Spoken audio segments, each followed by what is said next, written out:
আপনার আমার নবী মুহাম্মদ সাল্লাল্লাহু আলাইহি ওয়াসাল্লামের স্ত্রী আম্মা জান জুওয়াইরিয়া রাদিয়াল্লাহু তাআলা আনহা থেকে বর্ণিত, তিনি বলেন, একবার ফজরের নামাজ পড়ে আমি মুসল্লায় বসে তাসবিহ পাঠ করতেছি। আল্লাহর পয়গম্বর মসজিদ থেকে নামাজ শেষ করে রুমে আসলেন। এসে দেখলেন আমি মুসল্লায় বসে তাসবিহ পাঠ করতেছি। নবীজি আমাকে এই অবস্থায় রেখে বাহিরে বের হলেন, দাওয়াতি কাজে বের হয়ে গেলেন। অতঃপর আল্লাহর পয়গম্বর চাষতের সময় ঘরে ফিরলেন। চাষতের বর্তমান ওয়াক্ত হয় 9টা 27 মিনিটে। কত মিনিটে? এর মানে ফজর থেকে শুরু করে 9টা 27 মিনিট পর্যন্ত লম্বা একটা সময়, কথা ঠিক কিনা? আম্মা জান জুওয়াইরিয়া রাদিয়াল্লাহু তাআলা আনহা বলেন, আল্লাহর পয়গম্বর আমাকে মুসল্লায় তাসবিহ পাঠরত অবস্থায় রেখে তিনি বের হলেন ফজরের পরে।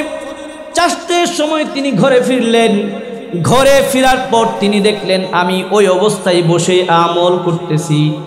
নবীজি আমাকে ডাক দিয়া বললেন, রে জুওয়াইরিয়া, আমি তোমাকে যে অবস্থায় রেখে গিয়েছিলাম তুমি কি ওই অবস্থার মধ্যে আছো? তিনি বললেন, নাম ইয়া রাসূলুল্লাহ, আপনি আমাকে যে অবস্থায় রেখে গিয়েছেন, যে আমলের মধ্যে আমাকে রেখে গিয়েছেন, আমি এখনো বসে বসে আমলই করতেছি। সুবহানাল্লাহ। নবীজি বলেন, রে জুওয়াইরিয়া, সকাল থেকে শুরু করে এই চাষতের সময় পর্যন্ত দীর্ঘ সময় তুমি যত তাসবিহ যত আমল করেছ, আমি 4টা কালিমা 3 বার পাঠ করেছি।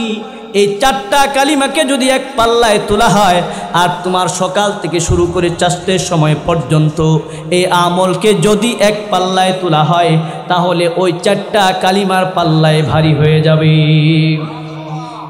এই আমল এটা কম ফজিলতপূর্ণ না বেশি ফজিলতপূর্ণ? কি আমল? নবীজি বলেন, সুবহানাল্লাহি ওয়া বিহামদিহি আদাদা খালকিহি ওয়া রিদা নাফসিহি ওয়া জিনাতা আরশিহি ওয়া মিদাদা কালিমাতি। এই 4টা বাক্য 4টা কালিমা নবীজি সাল্লাল্লাহু আলাইহি ওয়াসাল্লাম ফজরের পর কয়বার পাঠ করেছেন? 3 বার পাঠ করেছেন। কয়বার? 3 বার। নবীজি বলেন, সকাল থেকে শুরু করে চাষতের সময় পর্যন্ত লম্বা সময় যত আমল করা হয়েছে, সমস্ত আমলগুলোকে যদি এক পাল্লায় তোলা হয়, অপর পাল্লায় এই কালিমা 3 বার যেটা পাঠ করা হলো, এটাকে যদি এক পাল্লায় তোলা হয়, তাহলে এই কালিমার পাল্লায় ভারী হয়ে যাবে। সুবহানাল্লাহ। এই আমল আমাদের করার দরকার আছে না নাই? এটা তো এখন বসে মুখস্থ করানো যাবে না।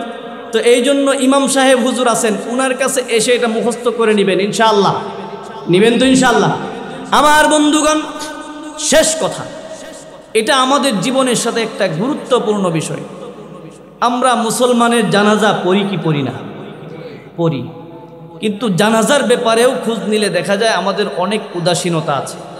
আমরা দুনিয়াকে এত বেশি গ্রহণ করেছি যে অনেক সময় আমার প্রতিবেশী, আমার পার্শ্ববর্তী মহল্লার মুসলিম ভাই ইন্তেকাল করেছে, দুনিয়ার ব্যস্ততায় আমি তার জানাজায় শরীক হওয়ার সুযোগ পাই না। এরকম হয় কি হয় না?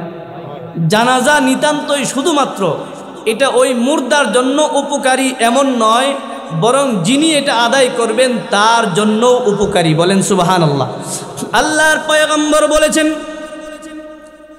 কোন মুসলমানের জানাজায় অংশগ্রহণ করলে আল্লাহ সুবহানাহু ওয়া তাআলা ওই বান্দার আমল নামায় 1 কেরাত সম পরিমাণে সওয়াব দান করেন। সুবহানাল্লাহ। 1 কেরাতের পরিমাণ কত?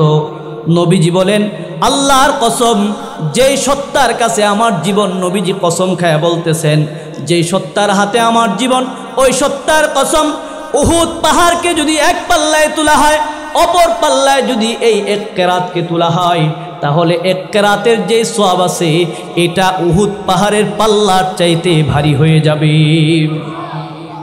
এই আমল এটা কম ফজিলতপূর্ণ না বেশি ফজিলতপূর্ণ?